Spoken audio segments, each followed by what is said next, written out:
All right, man. Peace. So now we're here, back with the character of Chris, who plays Sanaa Lathan's character's husband in the film.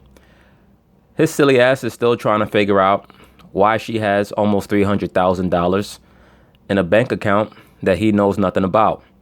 She's going to walk into the room, and of course, he's going to confront her and try to get to the bottom of why she has all this money and where she got it from.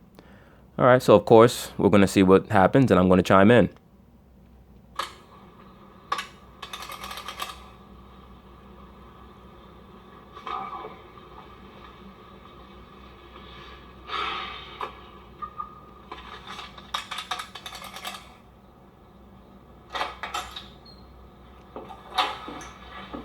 Working late again, huh?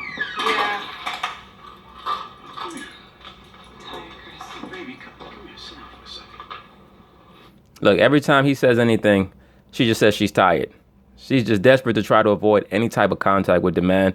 That man probably ain't got no ass since the wedding night. What?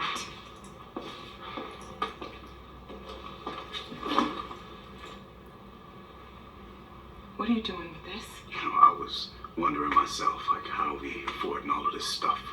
Where the hell did all this money come from? You sure you want to know? Oh, please, this is not a game. Now, you tell me what the hell is going on. Bro, she already telling you. She said, you sure you want to know? She's telling you she's getting it from another man. All right. Why would a female ask you, are you sure you want to know, and that's your wife?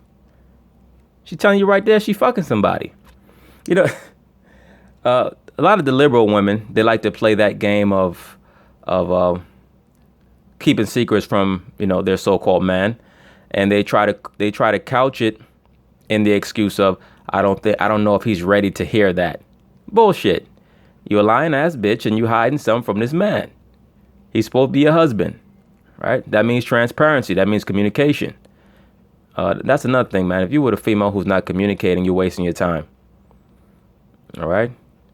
A lot of times brothers get caught up in relationships or relationship dynamics with females who have poor communication skills. The reason why the female has poor communication skills a lot of times is because she has a bad family history.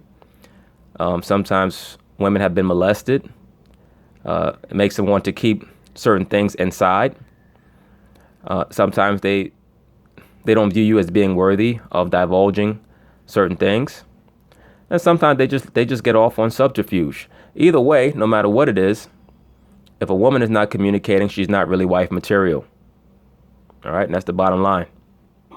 None of your damn business.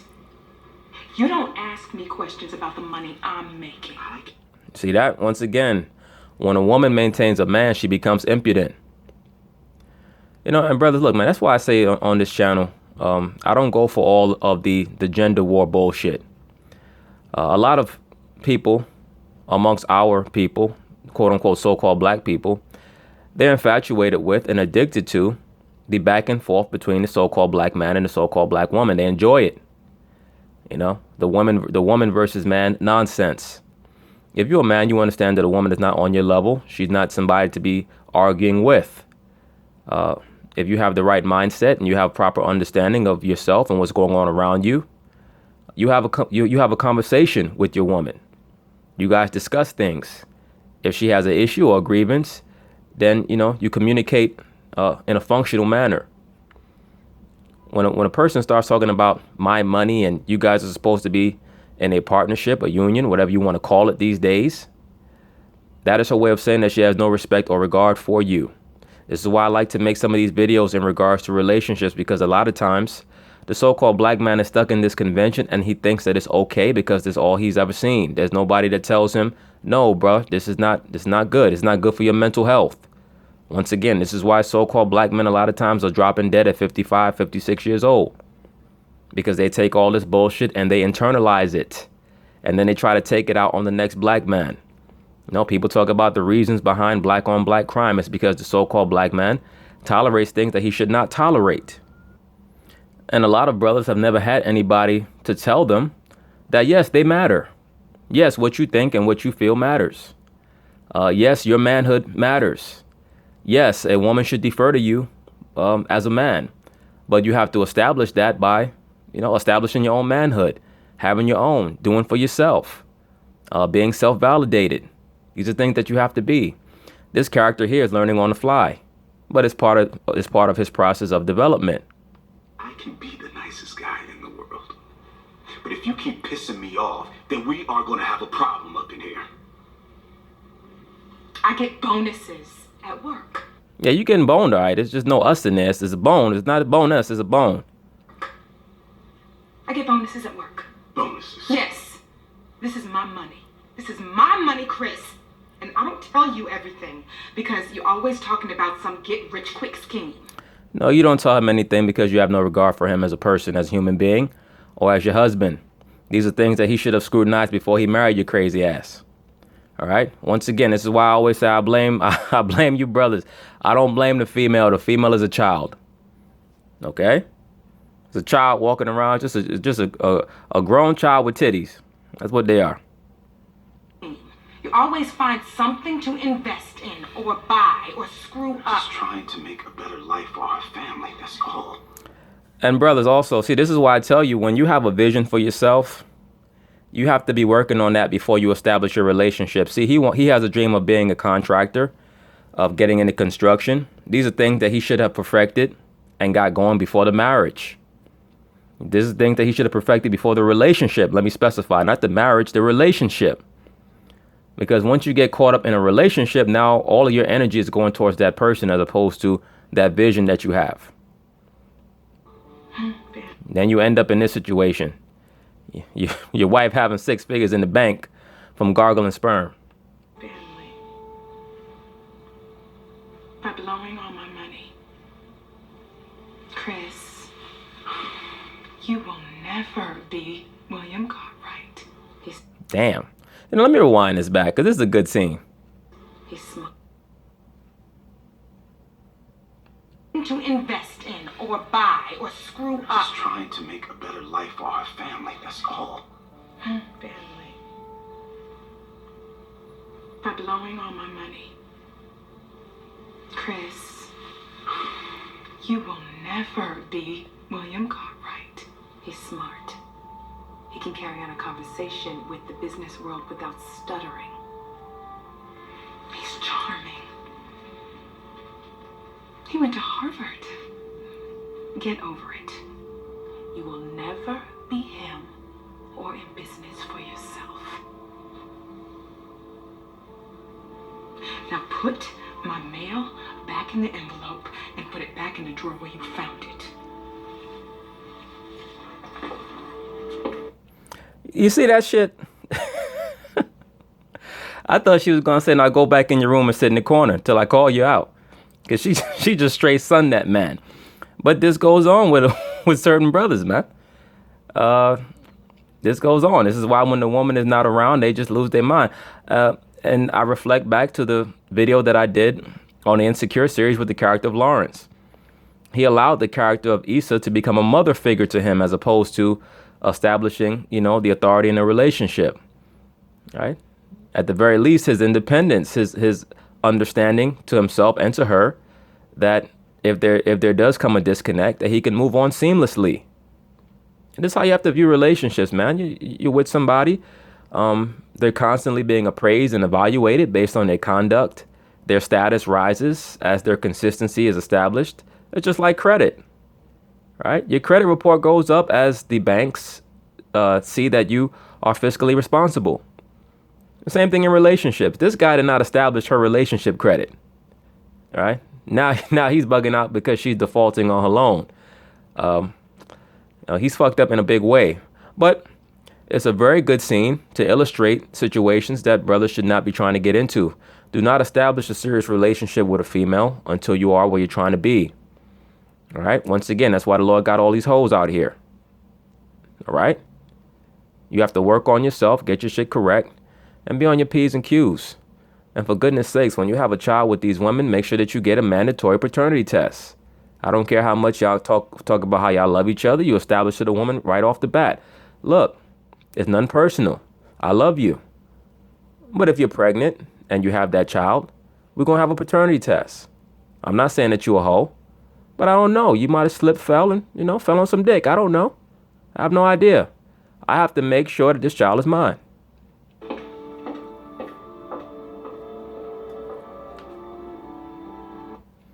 But anyway. All right, so now the character of Chris has finally come to the realization that his wife did not approach Mr. Cartwright for the loan for him to open up his own business. No, he's rather dim-witted, but at least he figured that out. Now he's going to have a meeting with Mr. Cartwright, and certain things are going to be established here, and it's just an end sample of how important it is for the so-called black man to be confident and understand that just because a man is Caucasian and has a suit and tie on does not mean that you should be intimidated. So, how can I help you? Well, Mr. Cartwright, I was thinking about starting my own construction company. I mean, much smaller than this, of course. He said much smaller than this to let Mr. Cartwright know that it's not my intention to compete with you. Of course. Well, you gotta start somewhere. Well, keep in mind that this character of Cartwright, he's not a self-made person. He's not a self-made man. He inherited his company from his patrilineal line through his father, through his forefathers. I was wondering, maybe you would like to invest.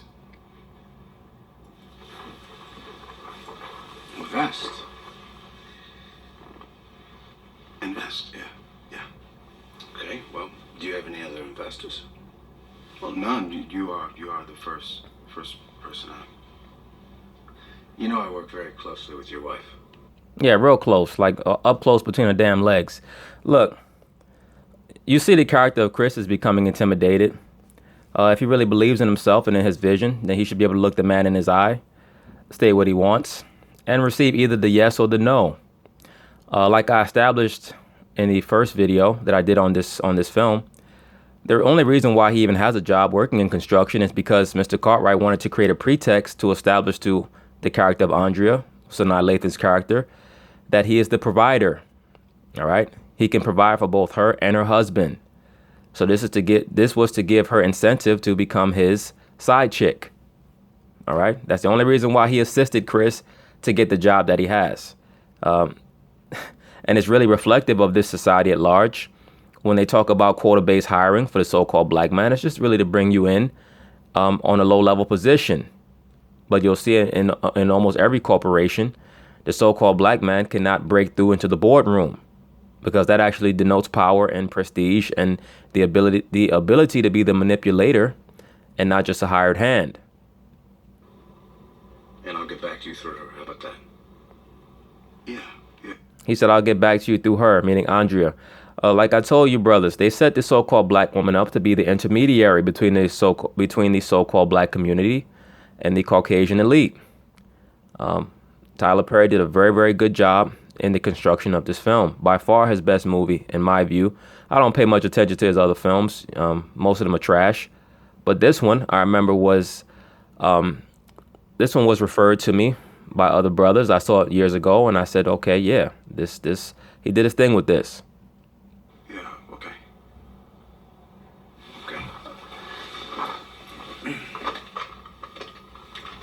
Thank you. Hey, Robin. Hey, Chris, hold on a second. Your wife is doing an amazing job. On my scrotum.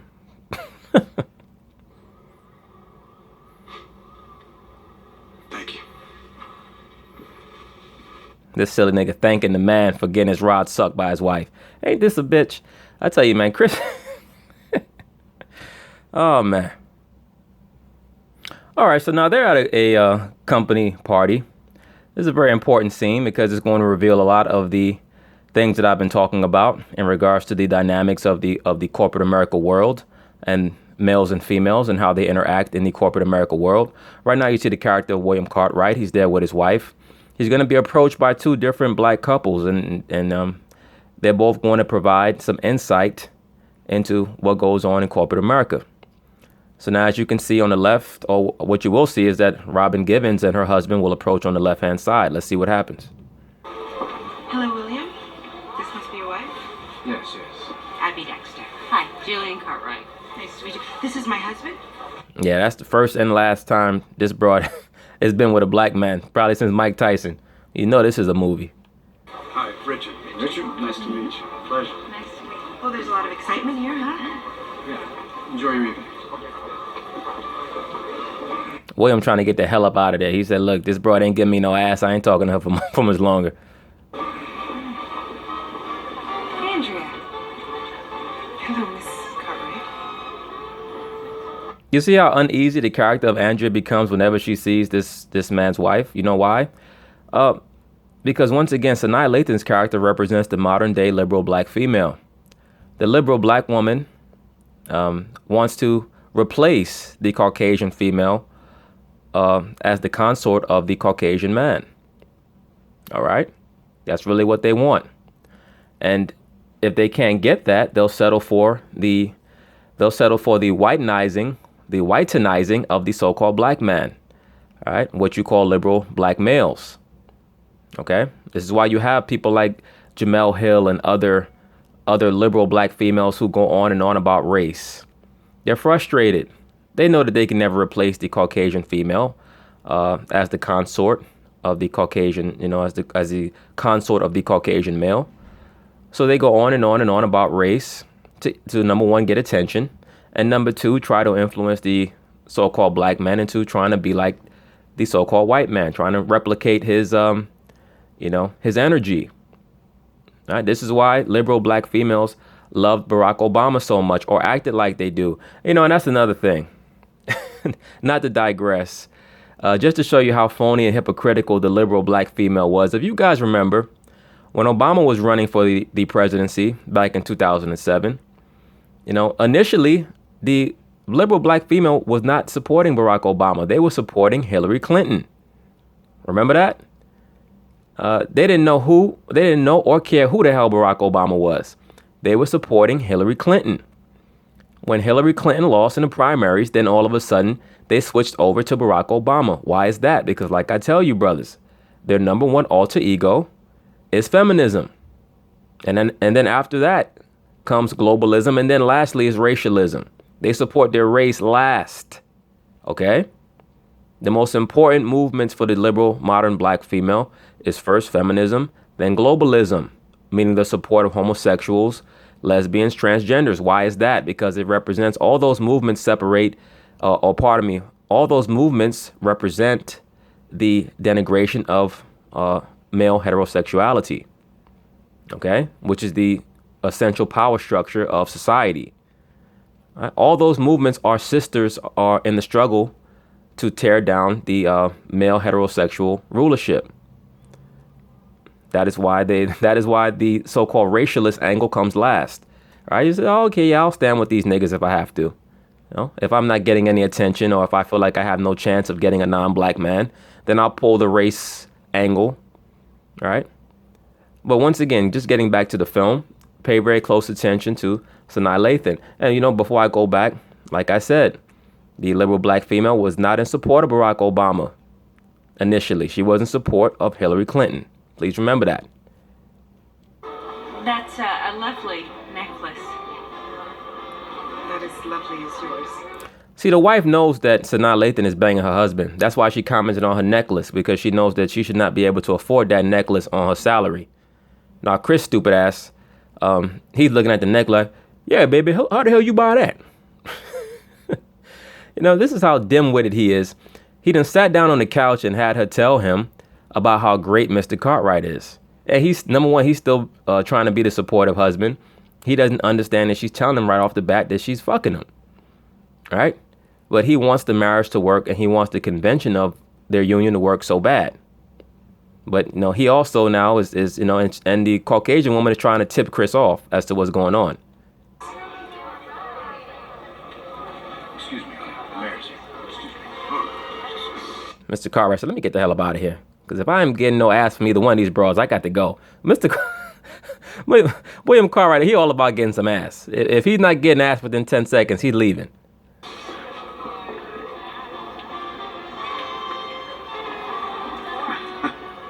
Well, hey, Mrs. Cartwright. Andrea Andrea's husband. Chris, right? Oh, yeah. Yeah, Chris. How are you? Oh, yeah, I'm good. I'm real good. You look very handsome. You see how she's trying to talk him up? She's really trying to tell him that, look, your wife is boning my husband. All right? She's trying to let him know subconsciously. You're quite the couple. Enjoy.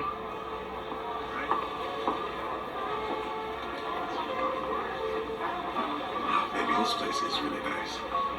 Please don't do anything to embarrass me. What are you talking about? Just don't talk to anybody. Baby. Look at this dumbass. Grown ass man and your wife telling you, just don't talk to anybody.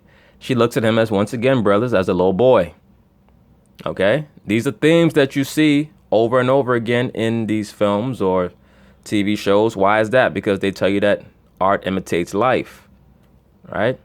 They do these things in art to convey certain truths that are oftentimes disparate from what you're told in conventional education.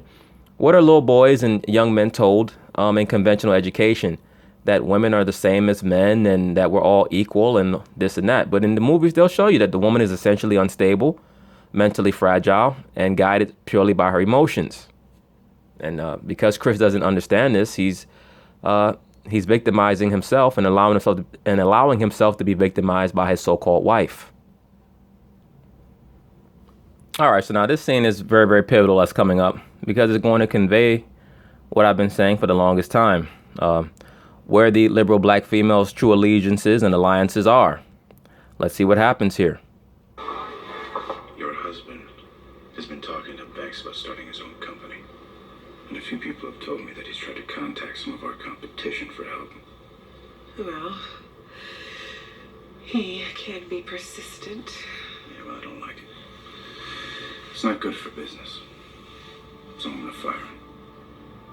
Good. More ammunition for me to leave him.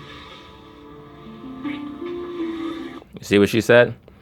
After William Cartwright said he's going to fire her husband for actually trying to start his own business, she said, good. That'll be ammunition for me to leave him. Why is that? Because she'd rather be, as I stated earlier, the side chick of a provider and a self-motivated Caucasian man than with a so-called black man who's loyal to her and her husband, but is not where he wants to be. Once again, brothers, do not start serious relationships with these females until you are where you want to be in your life. Period. Okay, because confusion like this will ensue. Love it. This broad at the party, her man downstairs, she trying to get some of that rod. I told you, William Cartwright ain't talking to a bitch longer than 5 seconds unless he about to hit. That man ain't fucking around.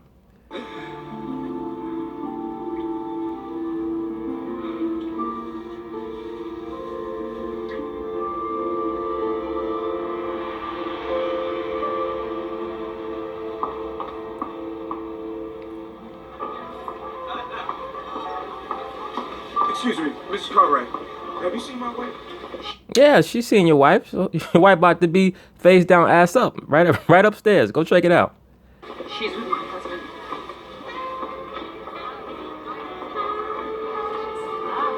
Yeah, the broad says she's with my husband. Look at Chris, dumbass.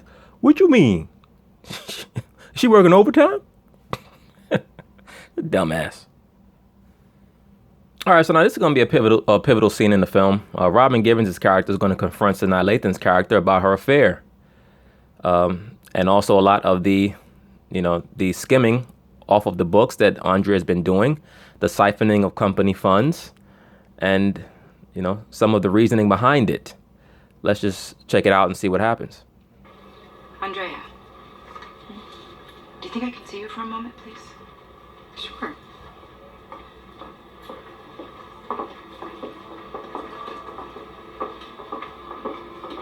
Look at the secretary. The secretary happy because she hoping Andrea can get fired so that she can hop on Mr. Cartwright. Yo, most of these liberal black females in the corporate America workplace, they ain't nothing but a bunch of damn thoughts. The majority of them, okay? It is what it is. She like, please fire that bitch. I think you do a great job here. Thank you. But as I've been evaluating your performance and going over your records, I've come across some things that concern me. Such as? Just to know about something. What is that? You know that we have a strict no fraternization policy here, right? I'm very aware of it. She just doesn't care, right? She didn't. She was brought in with the intention of fraternizing, right? Her attitude is fraternizing, but a fraternity's brothers. I'm a woman. I could fuck him. I could fuck Mr. Cartwright all I want. Try again, bitch. I've been here 4 years. Well, the things that concern me are several $1,000s of purchases that seem to be personal. Hotel stays every Wednesday. Yep, every Wednesday. That's when Chris's wife getting her back blown out. That's why he can't get no ass. She's too damn sore. Things on Mr. Cartwright's credit card that seem to coincide with your time spent away from the office. What are you getting at? Yeah, you done ran up $500,000 in condoms. That's what she's getting at. Are you having an affair with Mr. Cartwright? No. I was so hoping that you were going to be honest with me. Why would she be honest? She's thriving off of lying. Why the fuck would she be honest? You probably lying too. I can't protect you if you're going to lie to me. You're not trying to protect her at all. You're trying to get her to squeal so that you have a pretext to fire her ass. I don't need you to protect me. And you think he will? I know he will. Mr. Cartwright is not the type of man that will take orders from the likes of you. You see that? Once again, brothers, the woman does not want you to believe that she's equal to you. She only says it to see if she can trick you. The woman by nature is confused. All right? They say things that they hear other people say because it sounds alluring. All right? It's self-aggrandizing, but deep down they don't really believe it. This is why Sanaa Lathan's character says that he's not the type of man who's going to take orders. Why does she disdain her husband? Because he allows her to speak to him in a denigrating manner. When you don't allow that or tolerate that shit, they will respect you. You just got here. You better watch your step. It is sisters like you that give us all a bad name. Screwing your way to the top instead of doing it the right way. The right way. The right way is graduating top of my class, getting my master's, and helping this company report record profits into... Of course, you helping them report record profits. Mr. Cartwright got a clear mind because you're making him bust a nut every other night. In 2.5 of the 4 years I've been here, affair or not, I'm doing it the right way. So, Abigail, who did you screw to get here? Unlike you, I have worked my ass off to prove that I'm just as good, if not better, than my counterparts. Bullshit. Look, man, just as an aside, in real life, Robin Givens was known as one of the major thoughts back in the 80s, man. That bro was screwing everybody. Magic Johnson, Michael Jordan, Eddie Murphy, and of course Mike Tyson. They all was running through her, man. Mike Tyson was just the one dumb enough to marry her silly ass, right? Allegedly. What you are doing, Andrea, will get you there, but it will not keep you. We're gonna have to let you go. We'll see about that. He has no authority to keep you here. And you have no authority to make me leave. Yeah, well, this is why this movie is very, very interesting. It really reveals a lot of the mindset of the modern day liberal black female, and the fact that once again, they have a lot of contesting amongst them in the corporate America workplace because they view the job market as their salvation from the so-called black man. They don't want to have to depend on you, so-called black man. It goes back to what I say about culture. In strong cultures, the woman trusts the man. All right. Really, what this feature film conveys is the problems that ensue when the woman does not trust her man to do the right things. Remember, Sanaa Lathan sat down and spoke to her husband, quote unquote, husband Chris, and told him that she didn't tell him about the money that she has because he would blow it. So that's her way of telling him that, look, you have all these dreams, but you don't have the proper mechanism to achieve them because you shouldn't even be with me. You should have been working on your dream and focusing on that. But she doesn't even know how to vocalize that, so she's going to attack him on a two-dimensional level. It's up to him as a man to understand that he went about the process all wrong.